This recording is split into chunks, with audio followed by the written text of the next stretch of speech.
நீங்களும் உங்கள் இரட்சிப்பின் சுவிசேஷமாகிய சத்திய வசனத்தை கேட்டு விசுவாசிகளான பேரோடு வாக்குத்தத்தம் பண்ணப்பட்ட பரிசுத்த ஆவியால் அவர்கள் முத்திரைப்பை ஓடப்பட்டீர்கள்.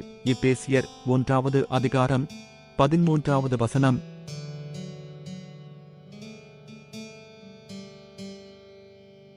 நீங்களும் உங்கள் இரட்சிப்பின் சுவிசேஷமாகிய சத்திய வசனத்தை கேட்டு விசுவாசிகளான பேரோடு வாக்குத்தத்தம் பண்ணப்பட்ட பரிசுத்த ஆவியால் அவர்கள் முத்திரைப்பை ஓடப்பட்டீர்கள்.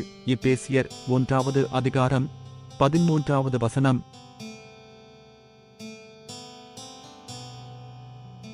நீங்களும் உங்கள் இரட்சிப்பின் சுவிசேஷமாகிய சத்திய வசனத்தை கேட்டு விசுவாசிகளான பேரோடு வாக்குத்தத்தம் பண்ணப்பட்ட பரிசுத்த ஆவியால் அவர்கள் முத்திரைப்பை ஓடப்பட்டீர்கள். எபேசியர் 1 அதிகாரம் 13 வசனம்.